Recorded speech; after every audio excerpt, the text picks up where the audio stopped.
What's up, guys? It's Jordan with the Laundromat Resource Podcast. This is show 75, and I am pumped that you're here today, not just because it is episode 75, which is crazy, by the way, but also because we have a couple of awesome guests. John and David from CleanCloud join us today, and we go through a ton of super valuable stuff.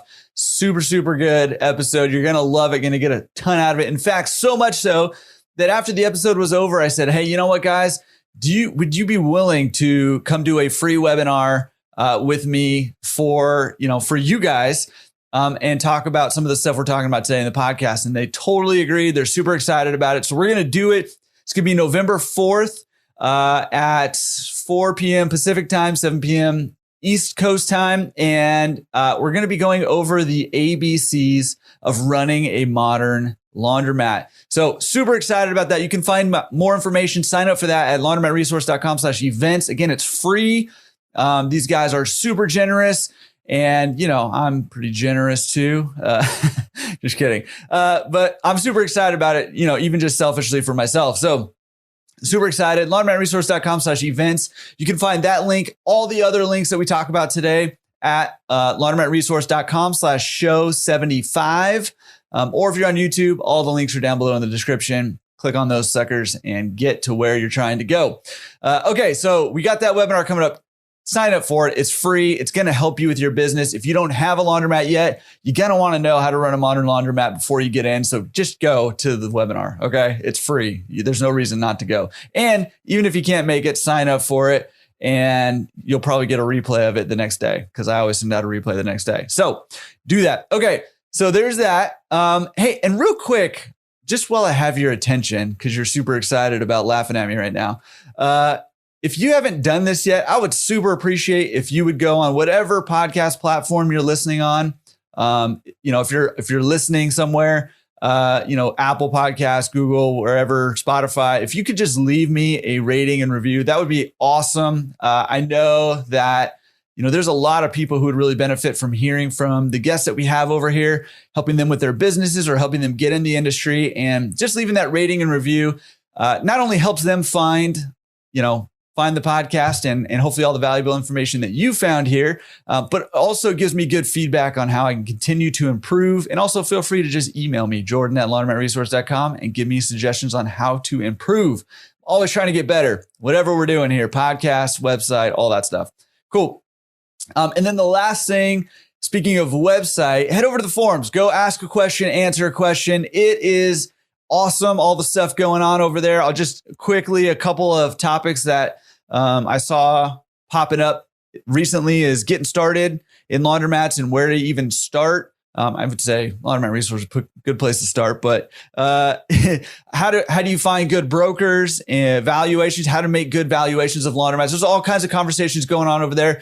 If you think you have some questions, head over to the forums and ask those questions, get some help over there. If you think you have some answers, head over to the forums and give some answers to some people. And if you think you just want to have some conversations, that's a great place to do it. So laundromatresource.com/forums. Again, the links are all in the show notes or in the description if you're on YouTube. All right, cool. Without much further ado, let's jump into it with John and David and hear what they have to say about how to run a modern laundromat. All right, guys, today's episode is brought to you by Atmosphere TV. You may remember back in episode 34 when Atmosphere TV's Mike Kelly joined me on the podcast. It was an epic episode. If you haven't listened to it, show 34, laundromatresource.com/show 34. Go check it out. It's incredible. A ton of value there. One of the things we talked about is just the importance of creating a good, positive atmosphere in your laundromat. And I was just rereading the book by Simon Sinek, Start With Why. And one of the things that really stands out to me is that people don't make purchase decisions based on, the logic of, any decision that they're making to spend their money. It's more based on a feeling and an association. And so it's really important to create a positive feeling, a positive atmosphere, no pun intended, in your laundromat to help people associate this chore that most people don't like doing with something positive. Atmosphere TV is an incredible way to help improve the atmosphere of your laundromat. And basically, if you haven't heard of it, what it is it has 50 plus channels created specifically for businesses, with everything from sports clips, hilarious fail videos, draw dropping videos from all over the world. There's automobile channels. There's a ton of stuff. My kids love it. And my customers love it. Atmosphere TV could be a great way to either supplement your cable, or a lot of us laundromat owners are cutting our cable bill completely and running Atmosphere TV. They're designed to be used with no audio, but they also do have an audio option. That way you can kind of design the atmosphere of your laundromat the way that you want it. So get rid of cable, get rid of those news channels that are bringing negativity into your laundromat, and fill your laundromat with positive videos that bring positive vibes to your customers with Atmosphere TV. And if you use the code word, the keyword, the promo code, resource, promo code resource, then they're going to waive your setup fee. And now everything is going to be free. There's no monthly fee for it. You can use it for free in your laundromat, and it's going to vibe to your atmosphere. So check out atmosphere.tv. I'll put a link down in the description on YouTube or in the show notes. Check it out there. Make sure you use the keyword resource. That way you can get that thing for free. Or if you'd like, email Mike at mike.kelly@atmosphere.tv. All right, John, David, thank you for coming on the show. How are you guys doing? Good. Thanks, Jordan. Thanks for having us. Oh, man. No, it's my pleasure, my honor. And real quick, before we get going, I got to say, David, for those listening on the podcast, David, you are on some balcony in some exotic place. And John, you look like you're in prison. What's going on? David, where are you? Yeah, so I'm coming to you from Italy. I'm near Cinque Terre, so just over the hills. Here is Cinque Terre. I'm doing a little bit of digital nomading, traveling around a bit, working on CleanCloud. But yeah, here in the mountains, I'm inspecting the clouds. They look very clean to me, so I'm a happy person. You're bringing the clean clouds wherever you go. I love that. Even in Italy. And I just wanted to increase the production value of your podcast a little bit here, Jordan. It is up the game. And speaking of which, John, what prison are you in right now? I was going to say, so David's taking all the production money, and I've been put in prison. That's right. I love it.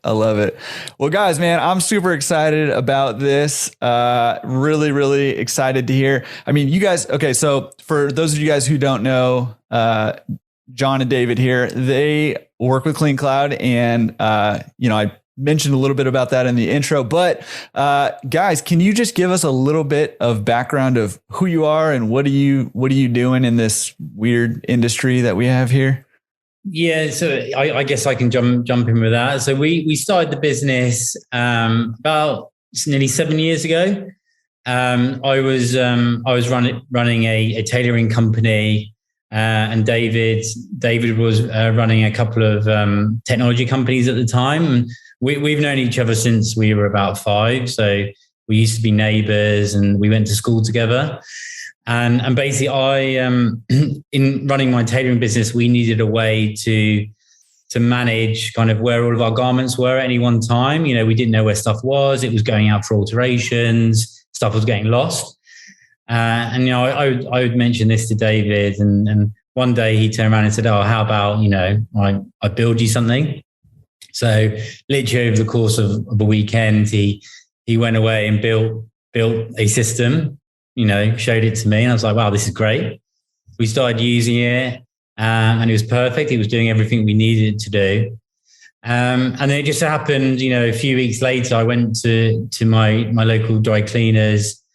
I lost that piece of paper that they give you with your order on. The guy, Thomas, who at the time he didn't know where my stuff was, and he was trying to frantically look for stuff.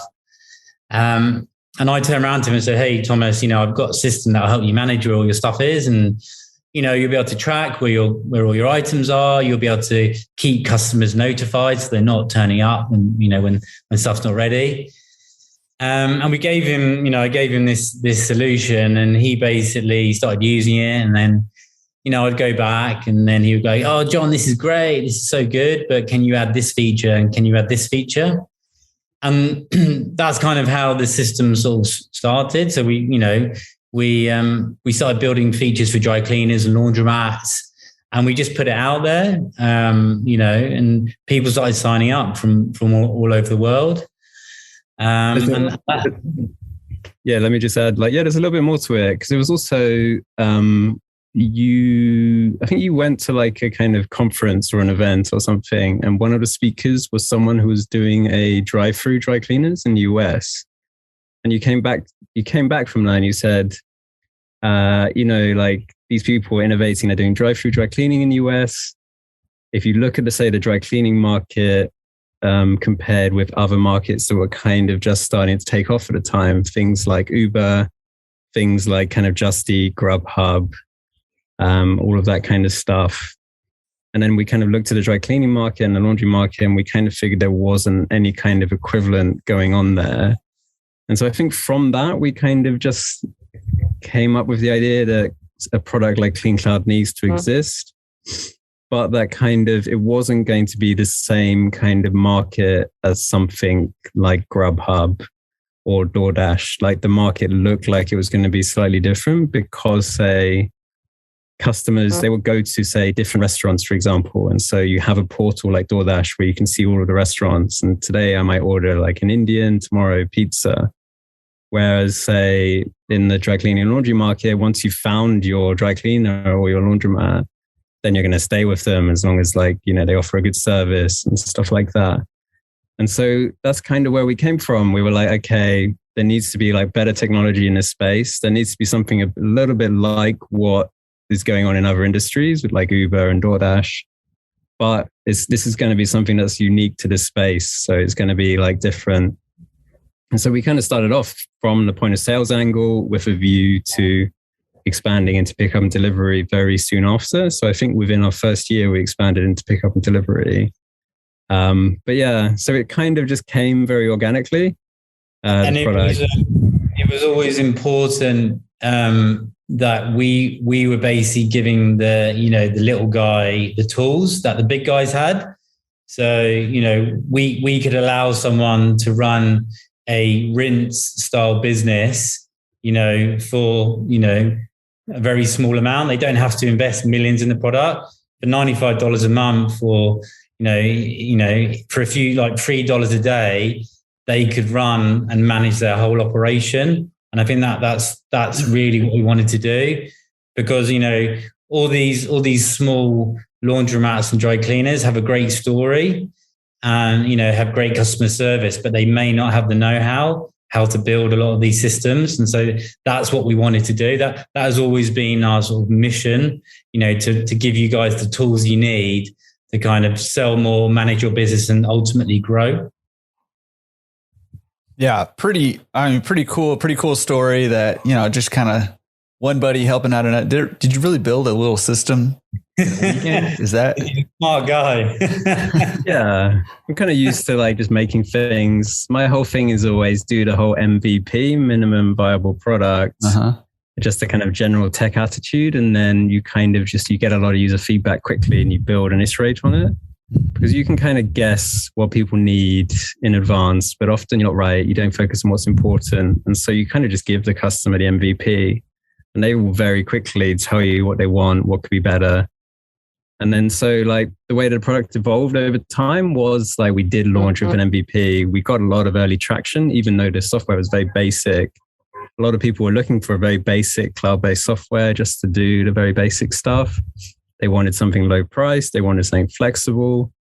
But yeah, I mean, we got like thousands and thousands of feature requests. And so a big kind of stress, I suppose, of the first 2 years of the business was just managing those thousands and thousands of feature requests. I mean, people were writing us like 3-page essays and stuff in email, with all of their ideas. And like, there's a lot of good ones in there, but like, yeah, I mean, we were just kind of starting out. And so we were trying to scale up as quickly as possible, taking on as much feedback as possible, trying to figure out like, what are the features that like people really want, and trying to get as much feedback from as many people as possible just to to prioritize our development roadmap.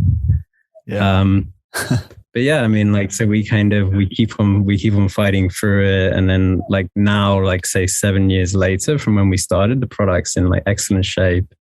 We've kind of covered, like, I think the vast majority of features that people are looking for. And we've kind of moved to this process of just like innovating by refinement. Is coming in just like refining a workflow, like finding new ways for customers to get revenue out of their customer base, finding like better reporting so someone can kind of really drill down into what matters in their business right now, and find like seeing where they should be scaling up and where they should be cutting back on their business. And so we're in this kind of nice mature phase of the product where like all of the really nice refinements are coming in. We're able to automate a lot more, which is like something like we're very keen about, like having the software really work for you. Like it's not just a kind of piece of software that your staff use to kind of track their orders, but it's also just automating as much as possible. So it is like the kind of best member of staff that you have in your business in a way. Like it's the thing that's really, like, you know, a member of staff costs you, say, several $1,000s or something per month. But CleanCloud, it only costs you, say, $80 a month, but it's actually working for you. So in that way, like it's a kind of great tool to have in your business. Yeah. So I probably went a bit off topic there. No, that's, I mean, I think it's really cool to, you know, get something out there, see, you know, is it going to work, you know, for my needs, for my business. And if it does, I can share it with a buddy. And if it works for their needs, and you can get some feedback and grow. I mean, I think it's a great way to grow a business. And I can imagine the amount of requests that you got to, you know, add features and, you know, different things like that. And it would be probably a full-time job just trying to prioritize those things, let alone actually implementing them into the software. So I can imagine, you know, the stress for the first couple of years of, you know, trying to build it out to, you know, a robust system that's going to handle what people need it to handle. But you know, the number of customers you guys have, and, you know, one of the cool things about you guys that you have customers all over the world. Maybe at some point in the podcast, we can chat a little bit, you know, just briefly about that, and maybe, you know, just some interesting things that you see different people doing at different parts of the world. But, you know, with that said, I know you guys have a lot of, you know, you have a lot of owners, laundromat and dry cleaner owners who are implementing your system and using it. And one of the reasons I was really excited to have you guys on the podcast was because of that. And I wanted to ask you guys, and maybe we can chat about this for a while. You know, what are some things that the modern laundromat owner needs to be doing to be running a great business?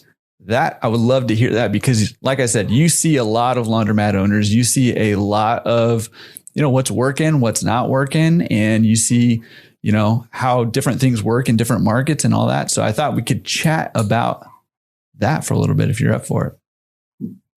Yeah. So we've kind of, it's quite hard to condense it into a simple ABC, but that's kind of what we've tried to do. So we have like in the ABC of what we feel, you know, a laundromat owner needs to really sort of manage and grow their businesses, but grow the business. And it starts for us with a lot of automation. So, you know, most laundromat owners are absent. You know, they're not there. You know, Jordan, I know you mentioned, we're talking about it earlier. You know, you're not there all the time, but you still need the tools to kind of automate processes, you know, within the business. And we tried to do that within our software. You know, that could be stuff like, you know, payments. So we have a lot of integrations. I think that David can talk about a lot of the stuff we do on that side, considering, you know, our dev team have done that. Yeah. So, yeah, because we're kind of at a stage with like the market is changing a lot. And so if you are a kind of owner operator, or you're an entrepreneur who's running a laundromat, it's very easy to get kind of bogged down into the day-to-day of the business. So like you're having trouble with like certain orders, you're having trouble with staffing, you're having trouble running payroll, doing payments takes a long time, doing things like monthly invoicing of businesses takes a long time.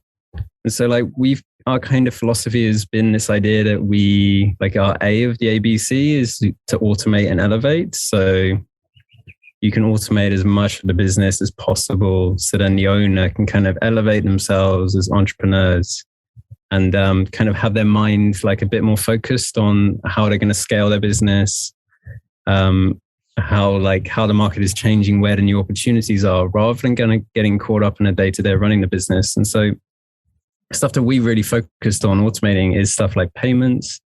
So getting really good at, like, say, the store taking saved credit card details, and then either the customer themselves can initiate payment from, say, the iOS or Android app or from the website, or we have kind of workflows in place. For example, once the order has been cleaned, say the wash and fold order has been cleaned, it automatically charges the saved card at that point. So in that way, like, staff doesn't even have to think about payment.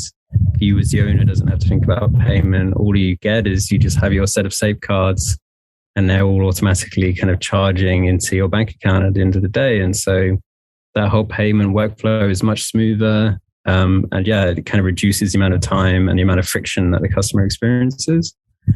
Another thing that we do is, so we did a lot of integrations with things like, so we have integrations with Laundry Card, Fast Card, Laundryworks, and recently we added Spider Wash. Those kind of is a nice way to kind of reduce friction in the laundromat for the day-to-day. So customers are used to, say, using those cards to start the machine, but they might, say, want to come up to the point of sales. They might just want to buy some retail items. They might want to buy some detergent. They might want to buy a lint roller, or they might want to buy a wash and fold service. And so at the point of sales, we integrate with those cards. And so the customer can just walk up and they can just tap their cards or scan it depending on the card and then take payment that way. So that's a kind of nice way to reduce payment friction as well. So the customer can just very quickly like move between the machine and the point of sales.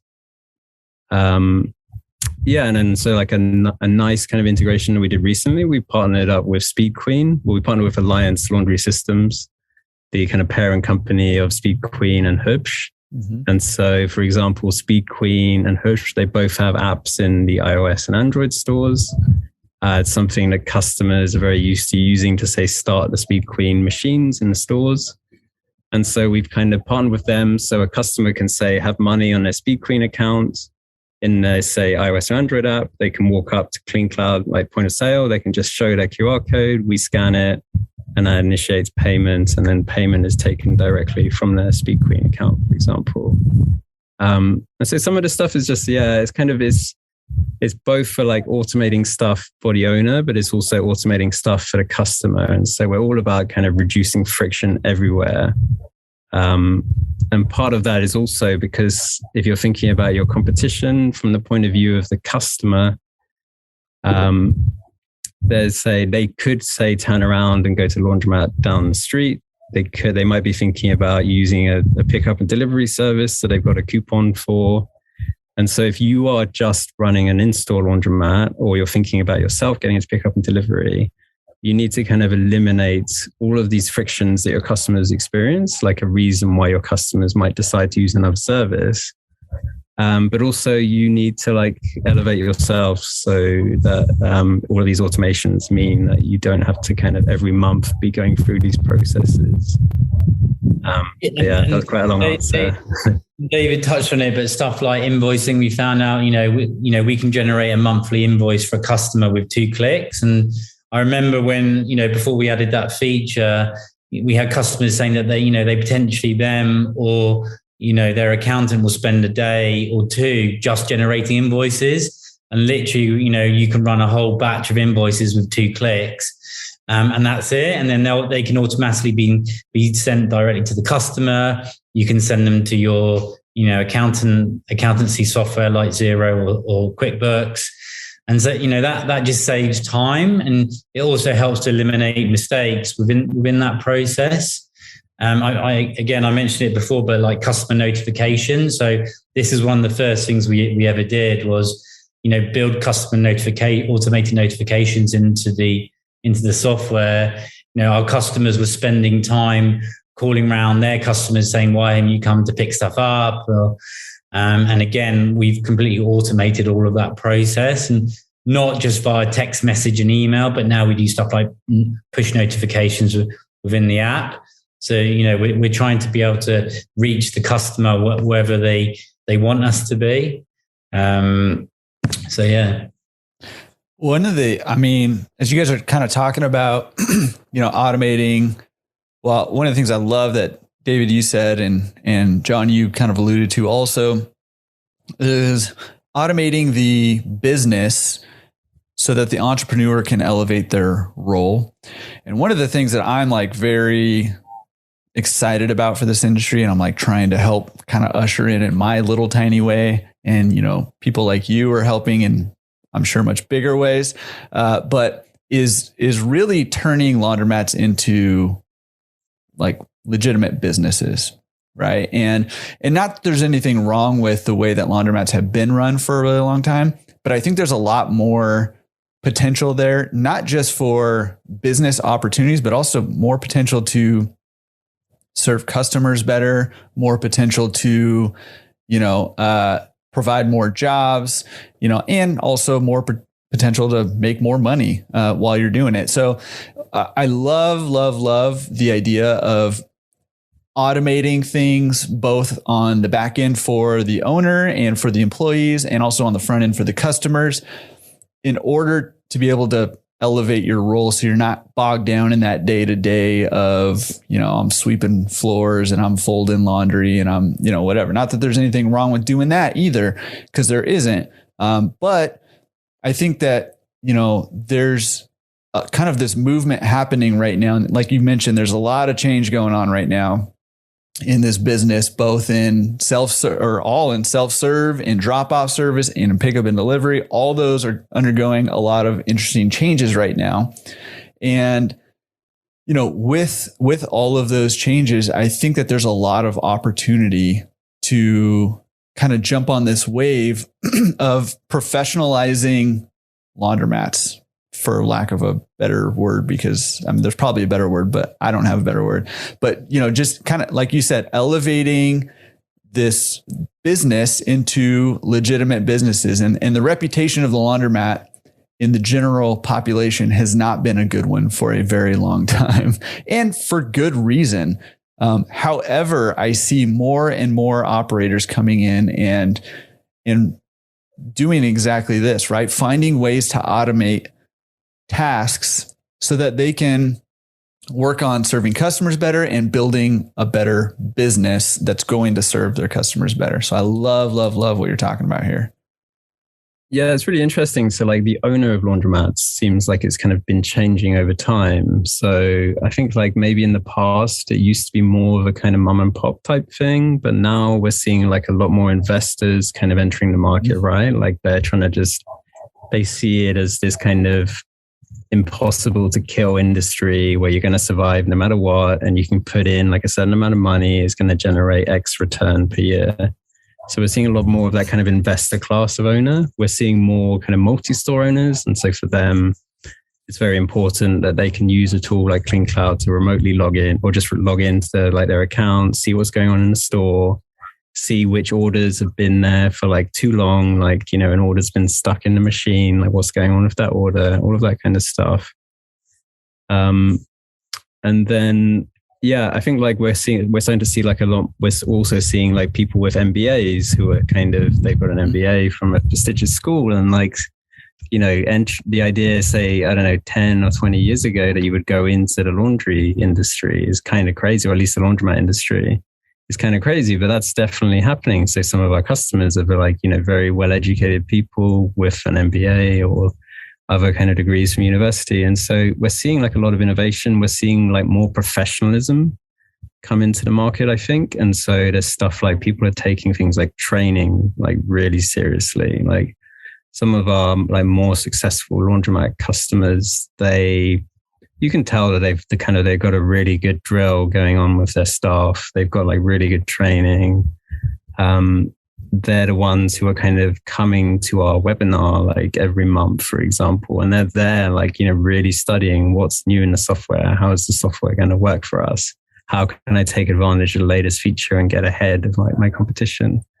And so like that was actually another thing that we decided to try and automate was training. So we kind of, a lot of our customers were talking about how they're spending a lot of time, like churn can be quite high in industry, right? Or staff. Right. And so they're spending a lot of time doing training. Sometimes losing an employee is a major loss because you've got to find someone good, train them up, and it can take a long time. And so we tried to like automate that for them. So we launched this thing called CleanCloud University, for example, which is basically any member of staff that come in. We have kind of video tutorials about pretty much everything. And so like a new member of staff can come in. We've got some nice friendly YouTube videos. I think we have a set of about 30 videos. And then the owner can see like how many of these videos each member of staff has completed, for example. So like the owner has like the monitoring capability. They can leave the staff to go away and train themselves. We try and kind of teach some kind of good workflows and best practices and stuff. And that's a kind of nice way that we, again, try to like alleviate the burden off the owner and like kind of help with that process. And it's a very kind of collaborative process. CleanCloud University, we take a lot of feedback from some of our kind of most innovative customers and the ones that take training as like most serious. And we kind of try to input their feedback into the videos and stuff. So yeah. No, just we have something. We have like a round table every month, so we kind of bring together, maybe sort of 4 or 5 of our customers every month. Potentially the people that are performing really well and people that are maybe not performing really well and need a bit of help, and we bring them together for a round table and we kind of talk through best practices. We get feedback about features that they kind of need, and we kind of use that to help, have input into our development roadmap. It's something that we introduced, maybe a year ago, and it's been very effective. And it's also a great way for our customers to kind of meet each other, especially if they're local to each other. Yeah, I bet you guys never thought that you'd be starting your own university. Right? It's probably the only university we could start. Yeah, it's funny because both my parents are academics, so they're both like one was a professor and one like ran a business school. But they never set up their own university, so that's right. That on them. You should offer to hire them just to kind of rub it in. Yeah, like hey, my university that I created is looking to hire.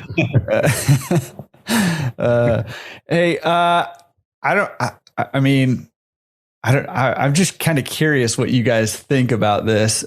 Is there like, okay, let's say I want to start a drop-off service.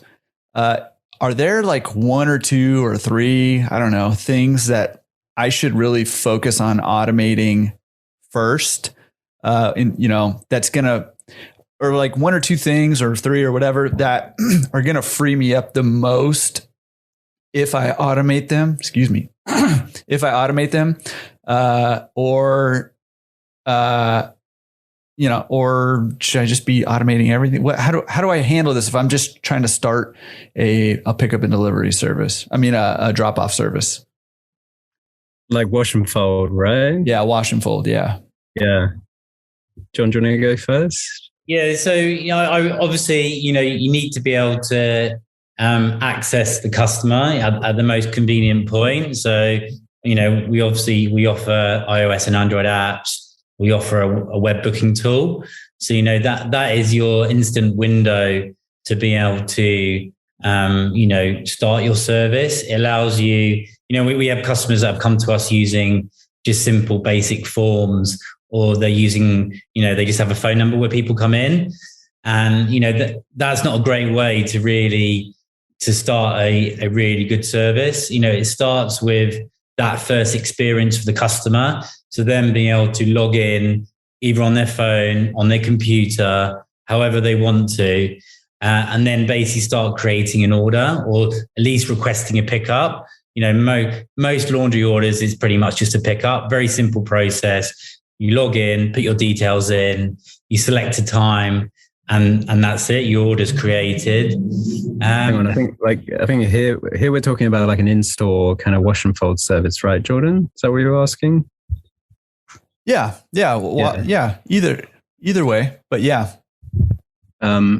Yeah. Well, yeah. No. Let's talk about the in-store just quickly. So yeah, I mean, like a very kind of key thing that we have in CleanCloud is having a kind of customer CRM. And so, which CRM being what is it, John? Is it customer relationship management? I think is the term. I always forget that one. But yeah, the idea is that like you kind of like customer walks in, you might have kind of got them onto our iOS or Android app, so they might have that with them in some stores. So like they can basically open the app on their phone and they can show like the QR code, and you can very quickly scan the QR code. It brings up the customer, tells you everything you need to know about that customer. Alternatively, yeah, you just, you know their phone number, or like, some details about the customer, you can very quickly bring them up. So like CleanCloud will kind of alert the staff member to anything they need to know about the customer, whether they have any kind of orders running. They can very quickly look at things like the messaging history. So we have two-way communication with the customers built into CleanCloud, for example. So you can message backwards and forwards by email, by SMS, by push notification. So you have this kind of constant communication with the customer. You can kind of very quickly see things like, are they a kind of VIP customer? What kind of volume are they doing? All of this kind of information. And so like your staff is kind of, or your employees are very well equipped to just know what they need to know about their customer, and they know what kind of level of service to provide. During COVID times, we kind of offered like kind of curbside pickup type service, or like drop shoot service, where the customer could kind of place their order in advance and still drop it off at the store, for example, but like to minimize contact time in the store, so that they didn't have to kind of spend too much time, say, at the counter. Like it was very much like this is all made in the app in advance. They would kind of tell you, I'm coming in, and you could just basically throw the laundry over the counter and walk out, kind of thing. And then when it was ready, you could we had it so that when you turned up via the app, you could basically ping the POS to say, hey, I'm outside in my car. Can you bring it out to me? And so they would ping in the POS like, hey, like Jordan's turned up in his Ferrari F50. Mm-hmm. This is his number plate. And we were basically like, so then the staff could bring out the order for them. And so that was something we tried to do for COVID, like during the kind of worst of the lockdowns and things. And then, yeah, I mean, in terms of automation for like the wash fold service, we have like all of this stuff, like all of the machine tracking, right? So if you're running wash and fold, you can say, put barcodes on all of your machines. And then in CleanCloud, you can have like staff can walk up to the machines, say with a tablet or a phone, and they can say barcode, they can scan the barcode on the laundry bag, which we print from CleanCloud. And then they can say, scan the barcode on the machine. And so very quickly, staff can kind of assign orders to machines.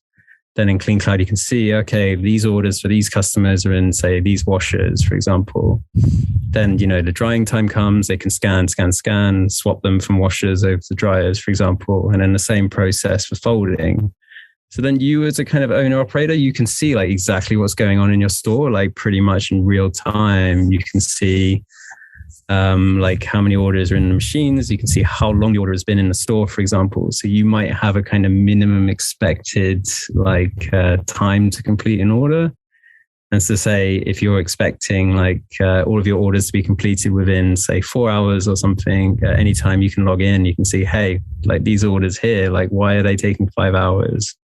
And so very quickly you remotely can kind of see how your staff's performing, both in real time, but also you have all of your kind of aggregate statistics. So we have our metrics page where you can see like all of your staff performance and things.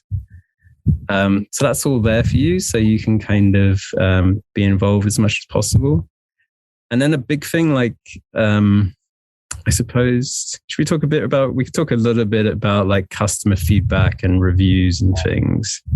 Actually, well, no, we can talk about subscriptions as well. So that's something that's kind of like been increasingly important in the wash and fold space, is the idea of like you can potentially like draw more loyalty and more money out of your customers by offering a subscription service and make your customers kind of more sticky and build that habit with them. And so We've been like very kind of keenly pursuing like subscriptions as a product in CleanCloud. We've had it for a long time, and it's something that we kind of constantly improve over time. And the idea is, say, a customer might sign up as doing, say, £60 a month of laundry, or you can create your own different tiers of laundry. You can create like product limits on it and charge them overages, for example. And so we've been doing that with subscriptions. And so that's a kind of nice way for you to kind of automate it a little bit. So you have this kind of reliable source of income, because like you're going to have this mix of unpredictable, volatile, like how many people are coming in today. And then you're going to have this more stable side of your business, for example, which is going to be your subscriptions from your reliable customers, as well as things like your commercial contracts and like, I don't know, like relationships with your local spa, local hotels, the residential buildings down the street. And so like, it's part of this automation thing, right? Like we want you to get out of this day to day, and so that you can be out there like forging partnerships with the residential buildings down the street, making partnerships with the commercial contracts, like making partnerships with the hotels. And if you can kind of demonstrate like to the hotels that they're going to be able to say, log into the website or the app at any time and see like all of their order history, you can like on the first of the month, they're automatically going to be sent an invoice by email, and they can just, with a couple of clicks, pay for their invoice, because they can just say, click on the link in the email and then clicks like charge my save card. Like all of that stuff is so streamlined and automated that like you're just going to kind of pick up as much business as possible. And so that's kind of where we've been coming from, I think. Like, I think that's where I go. Also, like subscriptions, is more valuable to your business because it's recurring revenue. Right. So, if it comes to the point, where you are looking to sell or take on investment, then showing that you have this recurring revenue stream coming into the business, is more valuable because it's predictable revenue. Yeah, huge. And I like you guys kind of tag teamed on it, but it's, I asked about automation, and you basically went through the whole process, right? And you said, hey, you can automate pretty much this, not that you can automate the whole process, but there are parts of the whole process that you can automate to really save yourself time, right? From customer acquisition to even automating to a degree your relationship with those customers through the CRM, right? And then automating kind of what happens behind the scenes when you're actually doing the laundry, or your attendants or whoever doing the laundry. And then, even automating, trying to have that kind of residual income coming in every, month through subscription service, and automating, requesting for reviews and, again, feeds right back into customer acquisition, right? Because people are checking out your reviews. If you have a lot of good reviews, because you've been able to automate requesting those reviews, and you're able to give good service because you're automating the actual laundry part of it. And, it just kind of feeds all in itself. And I just really like how that kind of plays itself out for the laundromat owner. And I can really see how, okay, well now, instead of spending my time folding laundry and mopping up the floor, I can spend my time kind of managing the system and making sure that, everything is running smoothly, and then thinking, okay, what's the next step? What's the next move? How am I going to get the next,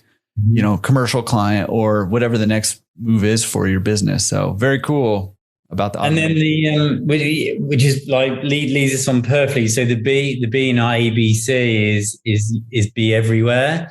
And the only way that you can be everywhere is by having a certain level of automation. And I'm not saying that you have to everything needs to be automated. At the end of the day, customer service, and having that personal relationship with the customer is just as important.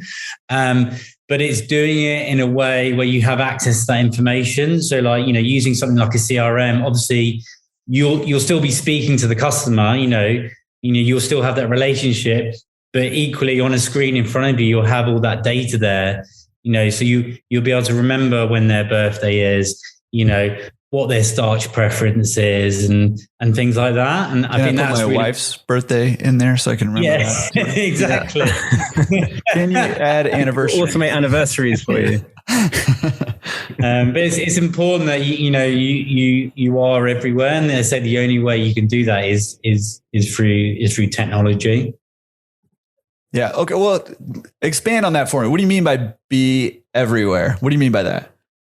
So it could be, the first part of it is, be everywhere your customer needs you to be in terms of being able to create an order. So, I spoke about it before, but, being a customer, being able to serve customers in store, being able to customer service online, it's that full omni-channel experience. To grow your business, you need to be very flexible in terms of, where you are. So yes, you may do wash, dry, fold in store, but equally you may be interested in running a pickup and delivery service, or growing an existing service.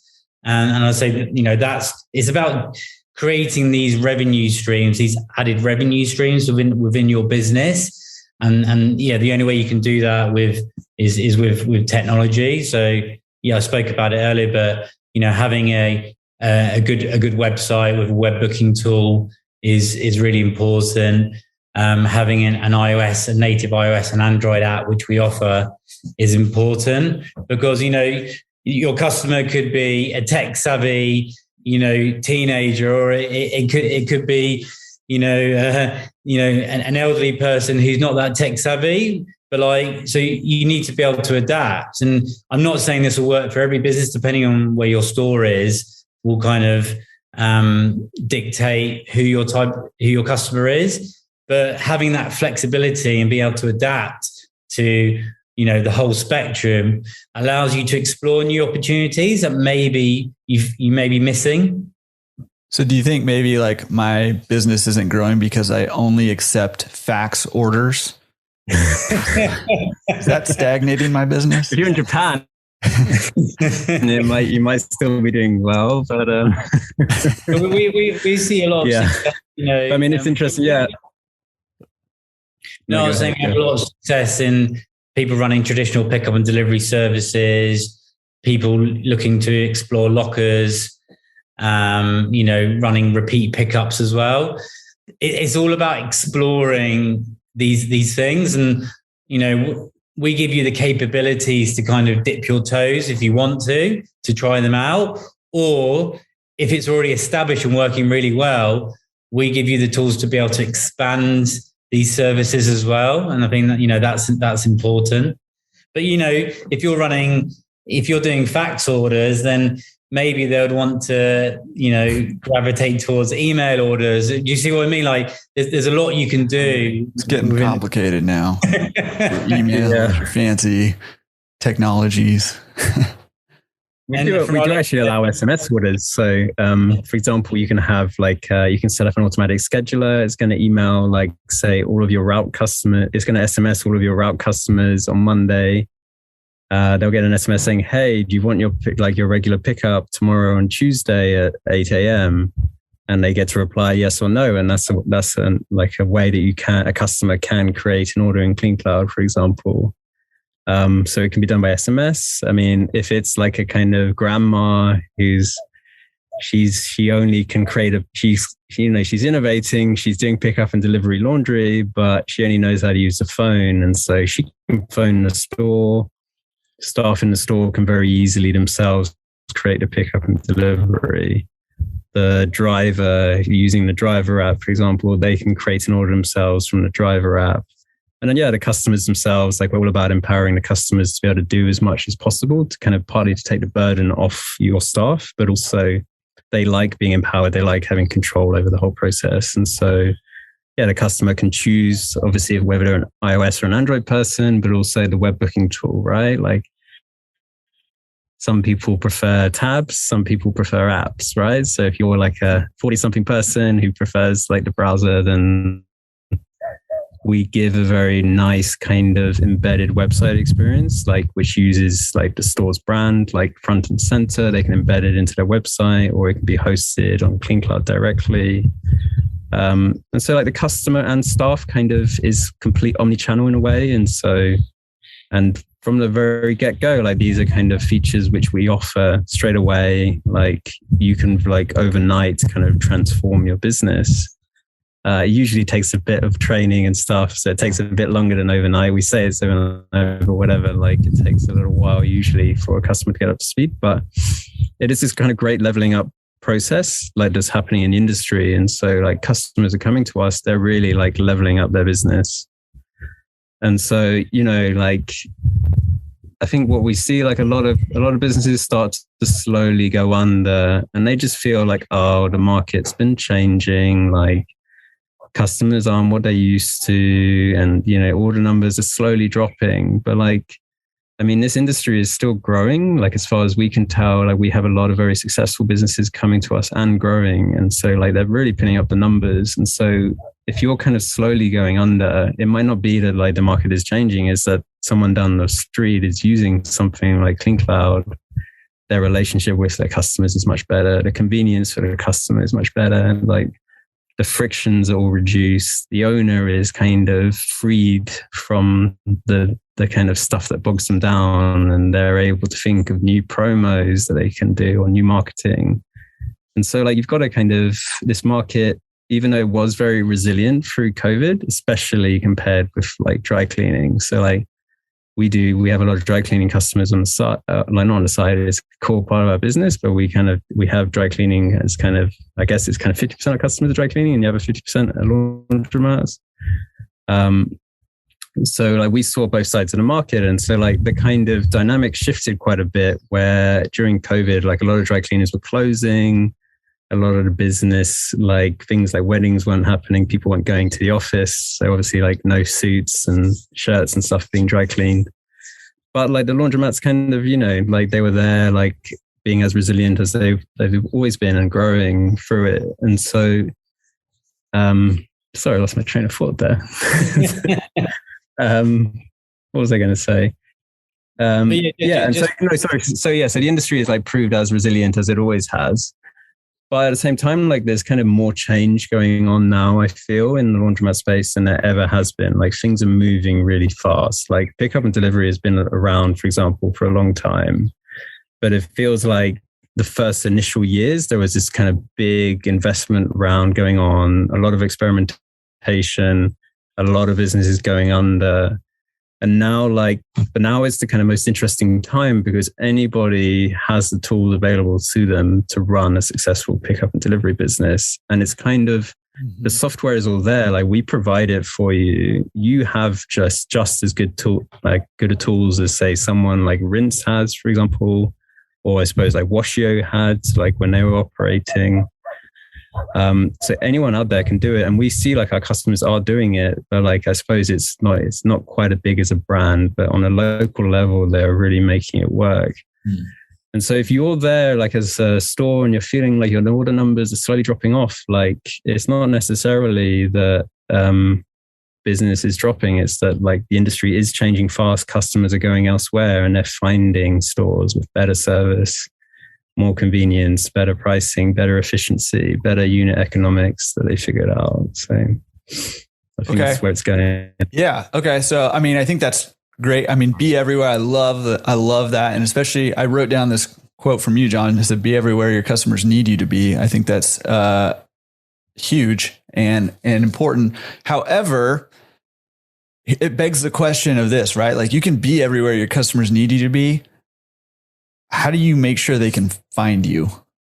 You know what I mean? Because it doesn't do you any good to be everywhere your customers need you to be if they can't find you. So can you talk to us a little bit about that? Like, how do we make sure our customers find us? If we're in the channel, we have the websites, maybe we have an app, maybe, whatever, all the things that we're talking about here.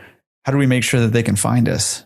Yeah, so one of the things we're really good at from the get-go, especially marketing our own product, was people finding us. So we're really good at SEO and using pay-per-click advertising for people to find CleanCloud. That's how we started. That's how we grew to a few thousand customers. What we've done now is we've kind of giving those tools and giving that expertise to our customers to do the same thing on a local level. So allowing them to be front and center when someone is, searching for a good local laundromat or something, through our hosted website tool, through our reviews feature tool, we make it as easy as possible for a laundromat's end customer to find them. And that's important because, as you said, like, it's great having all these services and offerings and pickup and delivery. But ultimately, if the customer can't find them, then it's no use to anyone. So, by giving them those tools, by automating stuff like, Google and Yelp reviews. So if someone comes in or orders online, they have a really good service. Let's say they have a good service. We then send out an automated message to say, hey, leave us a review. If they say like 4 or 5 stars, then we then prompt them to leave us a Facebook, Google, or Yelp review. If they had a bad experience and leave 1 to 3 stars, then what we do is we then put in sort of like a secondary layer and say, hey, you didn't have a good service, the store owner or the store manager will reach out to you. And what we're trying to do there is trying to deflect the end customer from leaving a negative review. Mm-hmm. So yes, if they leave a good review, we're going to make it really easy for them to post that publicly. If they're going to leave a bad review, we want to try and catch them before they leave that bad review and allow the business to then intervene and kind of get on the phone to them and say, I'm really sorry you had a bad experience, and try and help them to work through that. It also allows the owner operator to kind of, better get an understanding of how the business is doing in terms of customer service, because, you can see the reviews that are being left. And so obviously, if you see a string of bad reviews from a certain attendant, then you can sort of sit down and say, what's going on here? Are they giving a bad service because, they're not very good at their job? Do they have some kind of personal issues going on? You guys can, help to get a better idea of what's going on.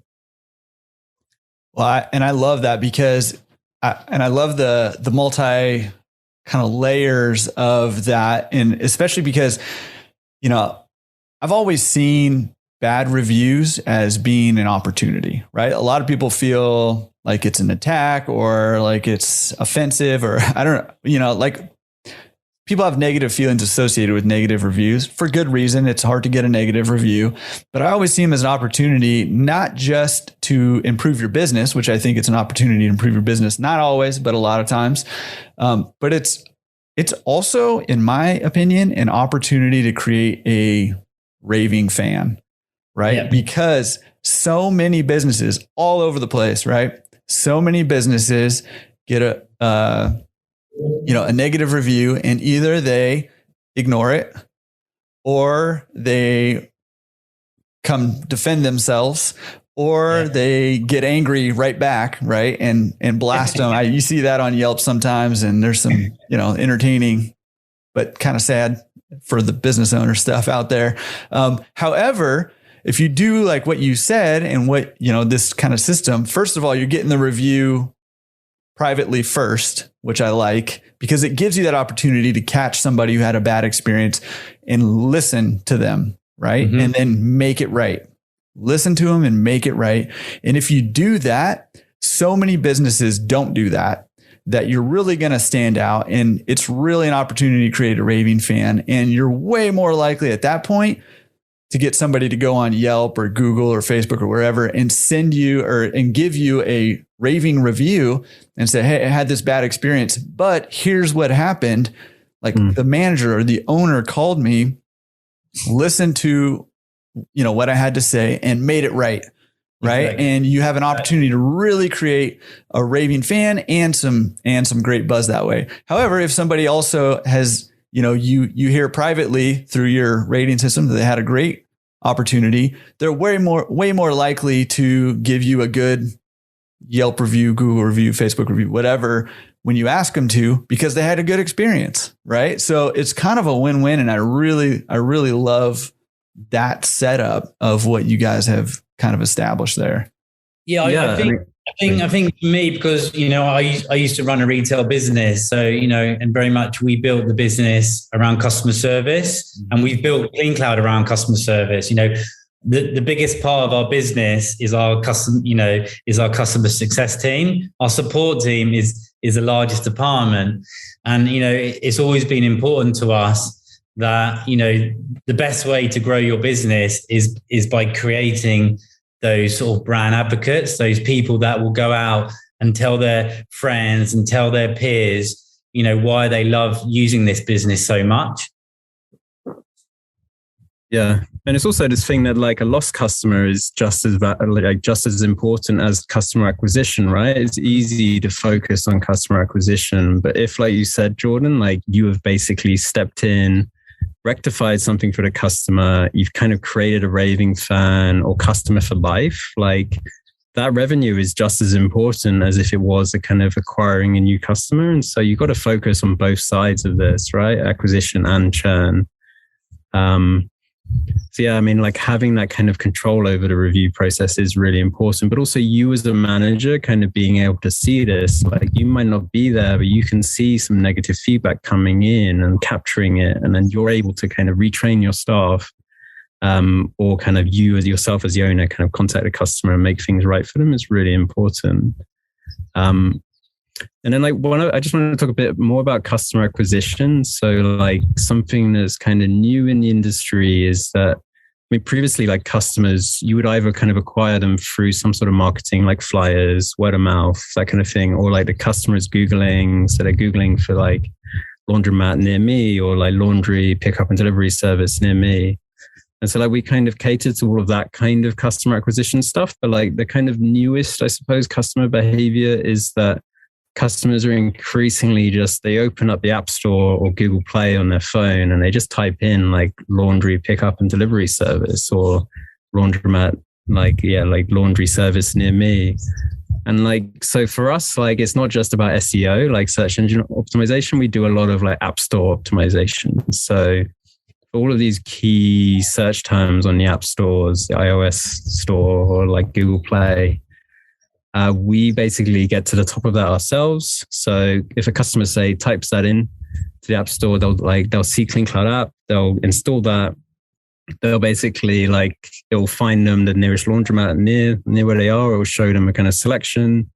And that way we are helping our customers do acquisition for free. So it's this kind of new way of the young people, they just go to the App Store first. They don't care about websites. They just want to find an app for it.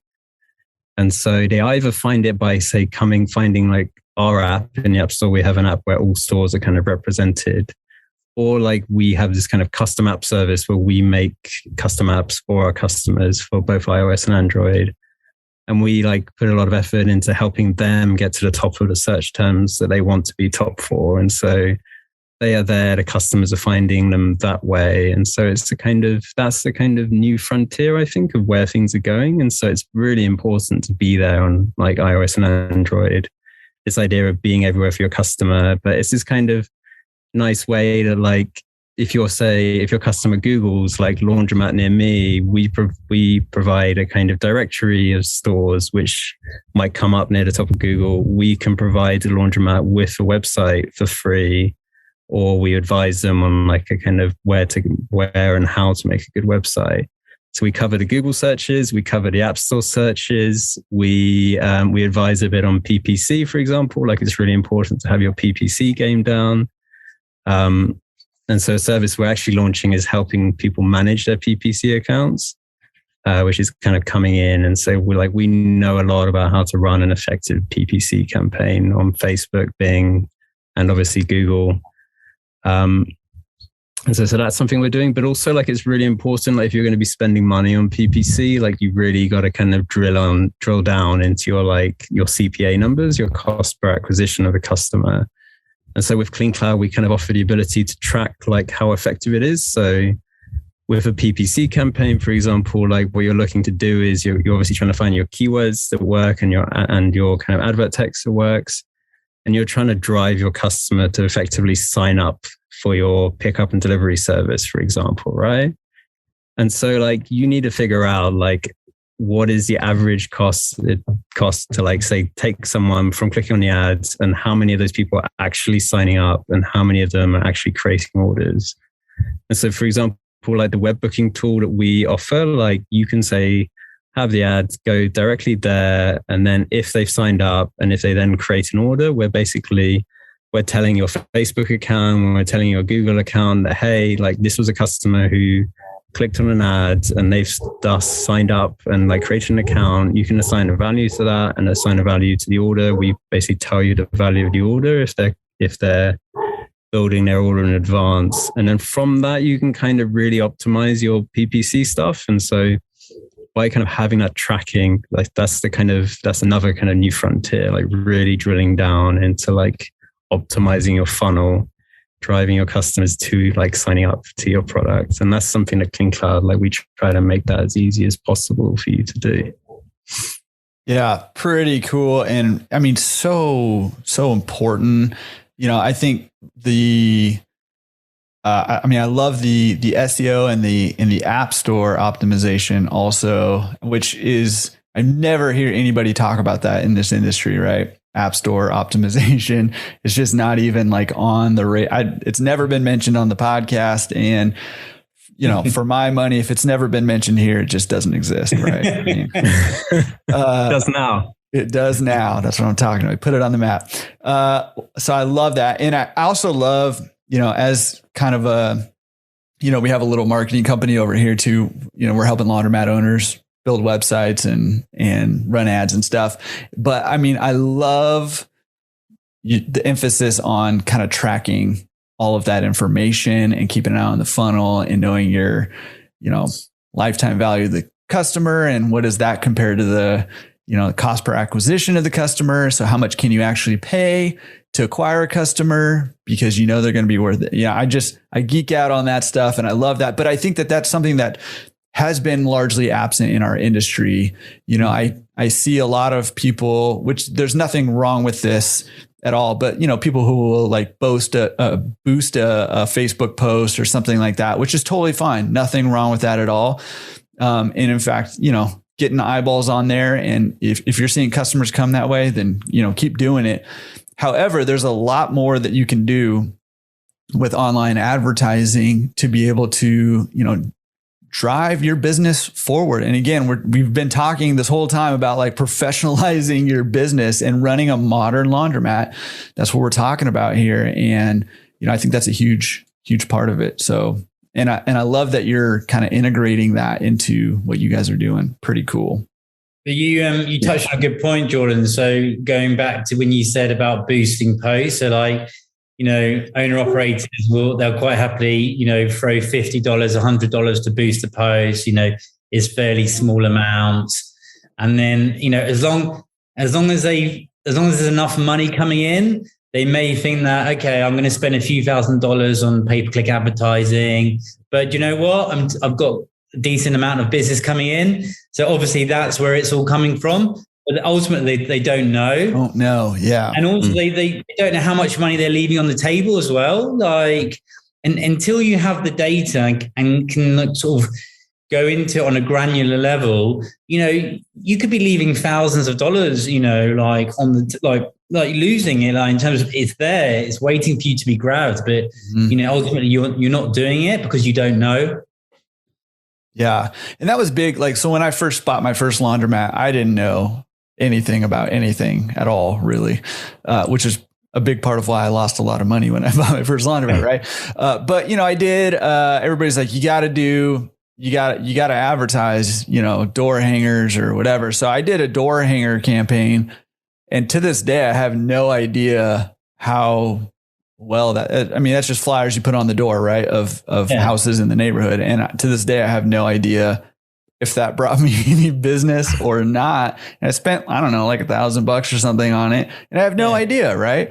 Because I wasn't tracking. There was no way for me to track it. And so I think that's part of the power of digital advertising, and especially when it's integrated into or able to couple with a system like CleanCloud, where you can see, okay, somebody clicked on my ad. Awesome. Did it turn into a sale? Well, this percentage of the people who clicked on the ads turn into a sale.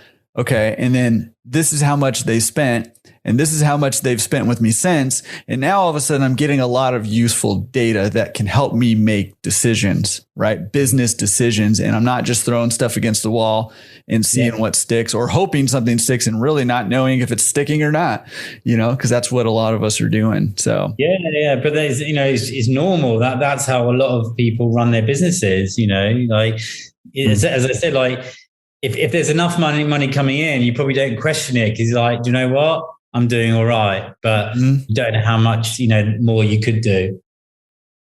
Yeah. But also Jordan, you could have tracked that stuff. If you were flyering, you could have put promo codes on your flyer, and then customer walks in, they use the promo code. Like, there was nobody there. It was an unattended laundromat. Oh, okay. Gotcha. You see what I'm saying? It was just like, hey, come do your laundry with me. Like, we're here. Come do your laundry with me. But you're right. Yes, absolutely. And you can do that. And I'm assuming too, like, I don't know, maybe I shouldn't assume, but maybe there's an opportunity to use promotional codes or something in CleanCloud. Is there that capability? If not, you should add it to your giant list. No, we have it. Like, okay. So, we have promo codes, we have referral codes, we have referral schemes, we have all different kinds of promo codes, both for like using in the POS and the pickup and delivery service. But yeah, like doing like one of our most popular features is the idea, like similar to say how it works in Uber, where you can have your referral code. If you bring someone in, both you and your kind of say family member or friend will both get credit towards your orders. And so like that's something that's very popular that we use. And then we've got like really nice kind of tracking in CleanCloud. So you can dig through all of your promos and the referrals, and you can kind of see like what is bringing in the money, what's working. And then we get even more granular than that. So like in the store, for example, they can walk in and you can have like very specific discount rules. So you could have, say, like 50% off shirts on Thursday between 3 and 5 p.m. or something, or like 20% off wash and fold if you come in. I don't know, you can have a happy hour, for example. And the POS knows what time it is. It knows the day. It will very quickly, like just instantly, the staff doesn't have to worry about like thinking about happy hour. It will just automatically apply those discounts to those particular products. And so we do it very, very on a very granular basis, for example. So we're a little bit crazy about discounts. We've got a lot of discount sections in CleanCloud. And like, it's also this thing of our international experience. So because we operate all over the world, like the way that people have different discount ideas coming from, say, Asia, like the way they discount in Hong Kong is different from how they discount in Korea, is different how they discount in the Middle East. And they might discount a certain way in London, and they might discount a certain way on the East Coast, and they might discount a certain way on the West Coast of the US. And so but we bring in all of these ideas into CleanCloud. And so there's kind of a lot of ways for you as an owner to kind of innovate and try new things, because we kind of put all of these things out there for you. We will recommend certain things for you to try out, I suppose, like when you go through the onboarding process with us. But everything is there for you to experiment with, for example. So you can do crazy things, that you can partner with a service that will, say, generate I don't know, like 10,000 unique promo codes for you. So one unique for each customer. They all get emailed out to your customers. And then we allow you to kind of import all of those promo codes directly into CleanCloud, for example. And so you can literally have thousands of promo codes on the go, and you can do it on a very unique basis, or you can kind of have like promo codes that like everyone can use like once, for example. So we do it many different ways, and we keep it as simple as possible in the product so we don't overwhelm you, but all the options are there if you want to go down that path. Yeah. And then as well as doing... No, sorry. Yeah, and then just the other thing that we do is loyalty points. So that's something that we're very keen on. So kind of getting it's really important to kind of build that relationship with the customer where they build a habit. So I don't know if you've ever like, say, used the Starbucks app or the Pete's app or like the Phil's Coffee app, but like what they really focus on with you is kind of building a habit of just like, they keep on firing promos at you. They keep on like asserting how important it is to build up your loyalty points. Because they know that, like, say, once a customer has, say, ordered coffee 4 weeks in a row from Starbucks, like, they've built a habit, they've built a relationship with the brand, and they're going to almost become a customer for life. And so that's something that we're kind of been zeroing in on, like kind of having a similar workflow. So in the CleanCloud iOS and Android app and in the POS, like, customers will build up a loyalty points, which they can convert into credit, and the owner can kind of set the amount that you can convert loyalty points into credit. And so we're kind of really into this habit formation stuff, and you can combine, like, say, the loyalty points with like push notification promo codes, for example. You can see like customers who say signed up, I don't know, in the last 30 days, but they've placed less than they've placed less than 2 orders. So they've tried you once, but they haven't come back. So you can kind of set up automated marketing CleanCloud, say, just on that specific rule. And you can say, hey, who are my customers from the last 30 days that signed up in the last 30 days, but have only placed 1 order, send them a promo code. And that's another thing of automation that we do. We've basically tried to automate marketing for you. And we give you a kind of rules builder where you can set all of the rules and you can create these kind of clever marketing schemes. And so much of that is around like this idea of like, we want you to kind of be in touch with your customers who have just recently joined you. And so like, you'll put them on a kind of certain marketing path, but you might also want to be targeting customers who have been with you a long time, but they've suddenly dropped off. Like, why have they dropped off? And you can kind of try and bring them back in, for example. So yeah, that's like kind of lots of different ways that we approach discounting in many different ways. And yeah, we try to get into habit formation and help you with acquisition. Well, I mean, I love that. I say this all the time on maybe not all the time, but I've said this multiple times on the podcast before, but I think the laundromat business is habit shaping business, like genuinely, because it's a routine thing that people do, usually on some kind of rhythm. It's rhythmic business, right? And it is habitual. So when I do consulting with somebody who wants to build a new laundromat, right? I say, okay, I'll talk you through that. I'll help you through that. But we need equally as important, how you build your laundromat is when you start a new laundromat. Yes, there is an aspect of it where it's, if you build it, they will come. Some customers will come because you build a new laundromat, you have new equipment, you're the closest one, whatever. However, for everybody else, and in order for your business to actually succeed, you're going to have to get more than just the, if you build it, they will come customers. And so for everybody else, you need a plan in how you're going to interrupt people's habits, because they're doing their laundry somewhere, somehow now, another laundromat, their apartment complex, their house, whatever the case may be, they're doing their laundry somewhere and they already have a habit of it. So you need to interrupt that pattern, interrupt that habit, and help them develop a new pattern. And one of the things, David, that you were talking about that was kind of interesting to me as you were talking about the different promo stuff and specifically the loyalty points, which I think are super effective actually, is loyalty points to me is almost like a gamification of, customer retention, right? And habit development, with your business. And I think there's probably more to explore in sort of the gamification of that in our industry than I've heard explored. And again, it really hasn't been talked about on here until now. So it hasn't really existed at all, obviously.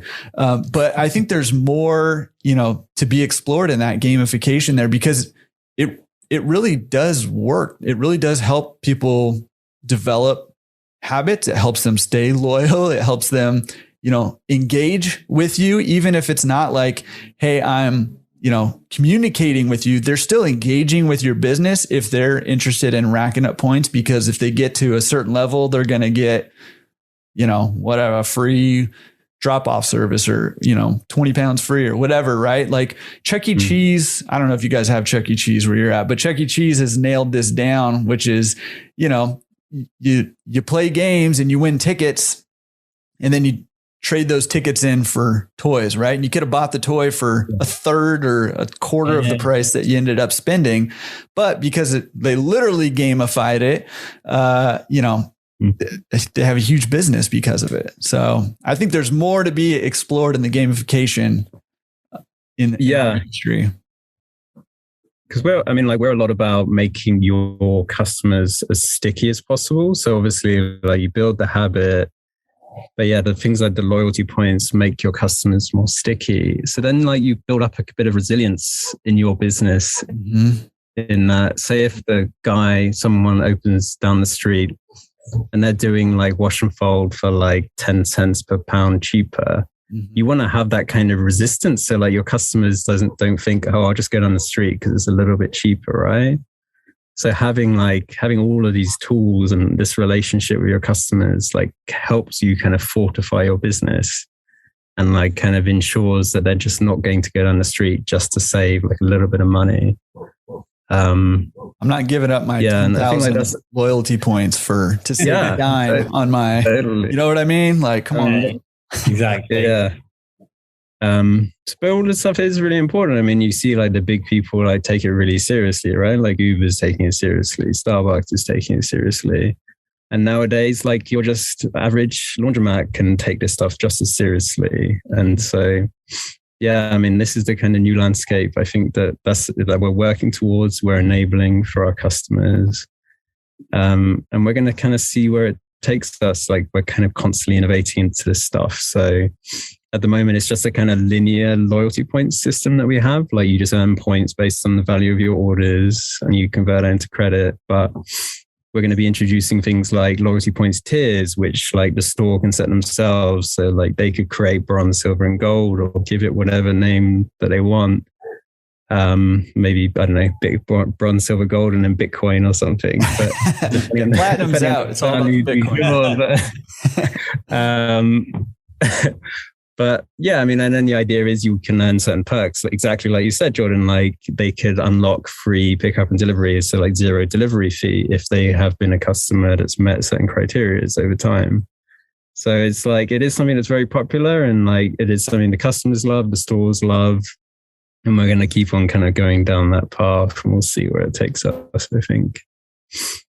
Love that. Okay. Well, my original question, we've like gone into a lot of depth, which is pretty cool. My original question was, hey, what tips do you guys have for, the modern laundromat owner to succeed? Right. And you said you've got the ABCs. We've got A as in automate and elevate, right? We've got B, which is be everywhere. So let's talk about C. What is the C of the ABCs of the modern laundromat owner? Yeah, I think it's something that we kind of, as a business, we adhere to. So the C is continuous improvement, continuous feedback. It's always important to, like within our business or, whether you run a laundromat, to kind of always look at what you're doing and look at ways that you can kind of improve it and refine it. So that could be, the number of routes that you offer on a pickup and delivery. It could be as David mentioned, the promo codes that you offer within the business. It's about, looking at the data and then looking at currently what you're doing and having that oversight to then say, okay, I think we could do this better. I think we can look at, staff productivity. And the data is telling us that we can improve, the amount of pounds that staff are, processing every hour or on a daily basis, the number of pieces that are going through the system.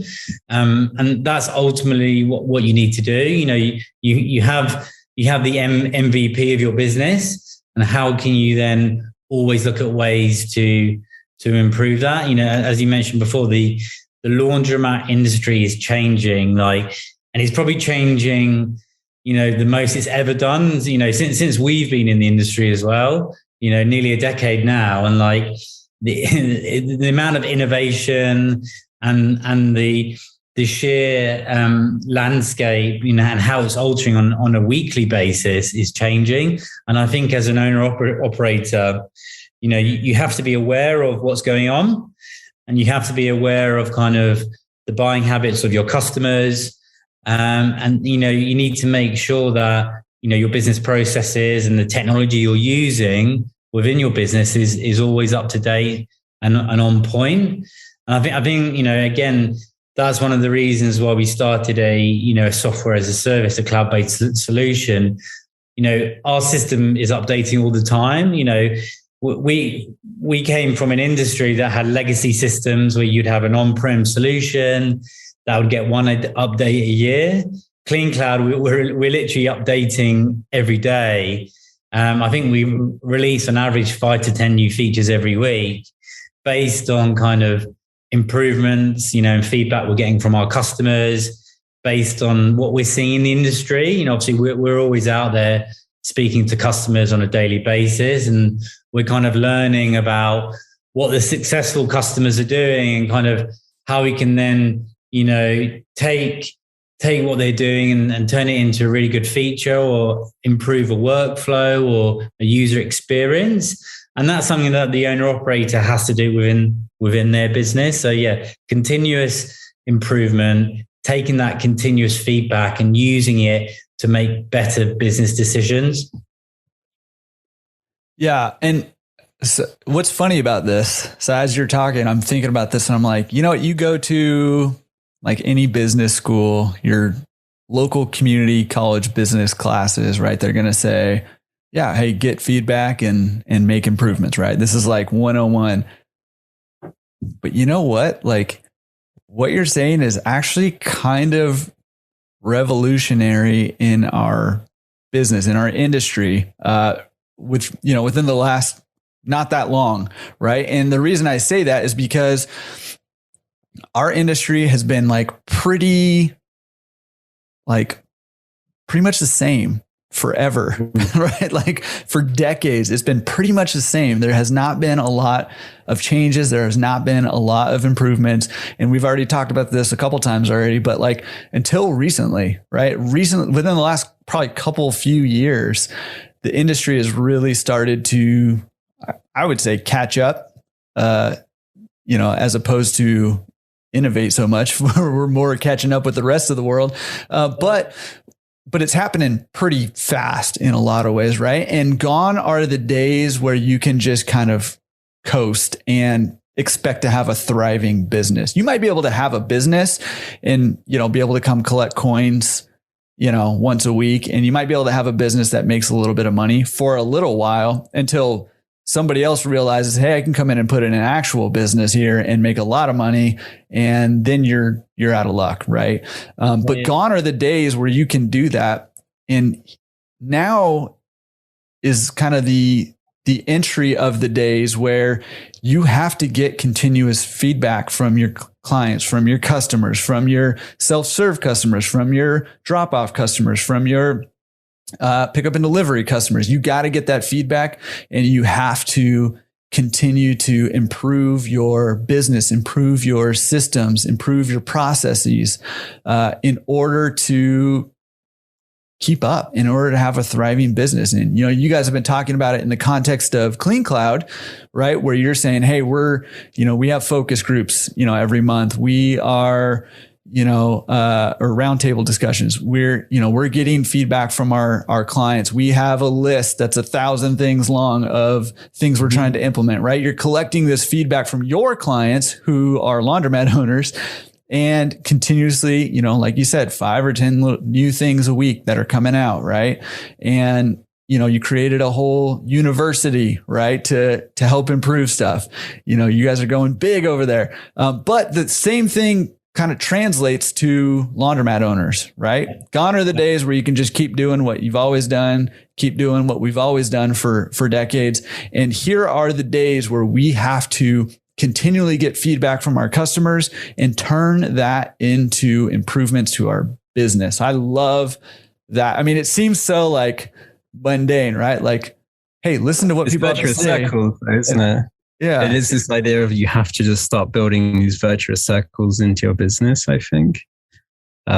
It's also, you've got to start thinking a bit more about like what do we call it? Like the experiential economy. So like, it's part of like I suppose the way that things are a bit more Instagrammable now. Like things like your branding is more important than ever. The way your store looks, because people are sharing, say, things about your store and their experience on social media, and so like you need to be ready for that kind of stuff as well. And so like, and then some of the businesses that use CleanCloud that are the most resilient are the ones that are really tied down their branding. They've got a solid brand. You remember them. Like, I think before for a laundromat, it was a bit like you just had to nail the location. As long as you had a good location and you had machines that worked, you were like, you could coast, I imagine. But yeah, I mean, now there's different things going on. Customer expectations are changing. You've got different kind of businesses, not just pickup and delivery, but like, there's other kind of areas which we support, like lockers or 24/7 kiosks, for example. So it might not be that like you need to be at a laundromat like as close as possible, but it could be a drop shoot like that either exists in a residential building, or like there's a very kind of small storefront, which is basically like a kind of 24/7 drop shoot service. So all of these things are changing. And so the idea that you can coast just by having a nice sign, a good location, and like machines that work, that's like you said, like you can no longer coast. Yeah. And you got to be ready for, I suppose, just the change taking place.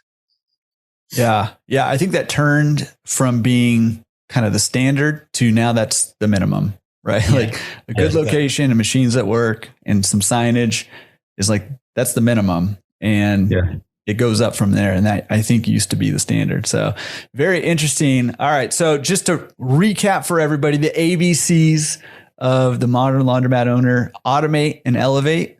Looking for ways to automate your business from start to finish, from customer acquisition to getting feedback and everything in between, on the front end and on the back end, so that you can elevate your business, yes, but also elevate your role as an entrepreneur. I loved that.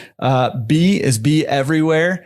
And that is, so, I mean, I loved that, but also I love the conversation of not just being everywhere, but then being able to be found in the places that you are. So I love that. So that's B. And then C is continuous feedback and continuous improvement, which we really talked about all the way throughout this whole thing, which is pretty cool. It kind of permeates everything, which again is kind of funny because it seems so basic, but it's kind of a new thing for us as an industry. So love that, guys. This has been super cool. I don't know. I want to give you an opportunity to, first of all, wrap it up if there's anything else you want to say about any of those things. And then second, after, if you got anything else to say, then I want to ask you just a little bit more about CleanCloud, if you don't mind. Yeah, I think like, what we tried to do like during this session was to try and condense it into an ABC. Obviously, it's not that simple, but ultimately, if you can adhere, to those three things, then it will at least give you a better chance of succeeding in your business. There's stuff that we haven't talked about today, that maybe we've missed, but ultimately, if you can get that core working, and then if you have a system, not just CleanCloud, but any system that helps you to manage and facilitate those three things, then it'll put you in good stead, to be able to manage and grow your business more effectively. Yeah. Love that. If I can make two suggestions for integrations. Number one, obviously we need fax machine integration. And number two, a promo for a happy hour where if you bring in your stuff, you get like a free margarita or something. You know what I mean? That's a good idea. Let's work on getting those in there. Well, hey, go ahead. We'll partner up with Margaritaville. We'll find a way to make it happen. Yeah, that's right. I like that. If you could get us all discounts also, that'd be great. Yeah. Bulk discounts. I mean, so good. Okay. Couple quick questions about CleanCloud. I mean, first of all, where can people learn more about CleanCloud? Yeah, so if you want to know more, then obviously you can just Google CleanCloud. You know, we're obviously top, or you can go to cleancloudapp.com, or you can go on our website. We've got a US office as well, so you can call there and speak to one of our CleanCloud experts anytime. Okay, awesome. And I'll have links to all of that on the show notes. And if you're on YouTube, those will be down below also.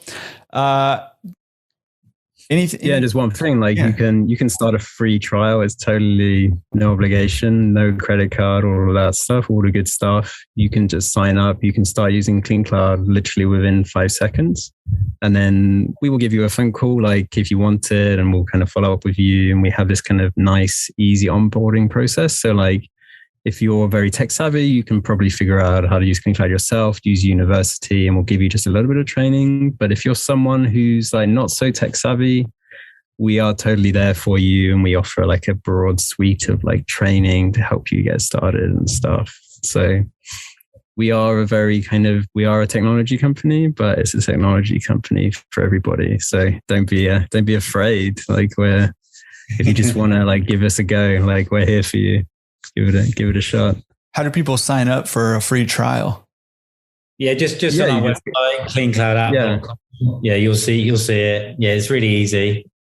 Awesome. There's probably like 100 different sign up buttons around the site, so you'll find one of them. Also, how much is tuition to the university? If we say that, yeah, we figured like $50,000 a year. You know, that's about a good rate. But you know, we're starting off at $0, so the university is totally free. Totally free for now. Oh my goodness. Well, hey, now's a good time to get in, because if I know anything, it's that tuition costs are only going up. Exactly. So, yeah. Guys, this has been a ton of fun. Thank you so much for sharing the ABCs of running a modern laundromat. Very, very cool. A ton of super good, super practical, super useful information in there. Really, really appreciate you guys for coming on, spending your time, taking some time out of your digital nomading in paradise out there. And, you're going to have to thank the guards for us for giving you some time away from yourself. Well, hopefully we'll be back for the DE and F. That's right, man. Sometime soon. We're definitely going to have to we'll think of some acronyms. Yeah. I think, listen, I'm just going to put it out there right now. I think that we need to figure out a way to make it through the alphabet. I feel like we got to go all the way through now. We've committed to, we're 8 shows to go if we do 3 letters each time. That's right. That's what I'm saying. So, yeah. Perfect. That's good. All right. I'm looking forward to the full alphabet of being a modern laundromat owner. 6. Can't wait. See you guys. Peace.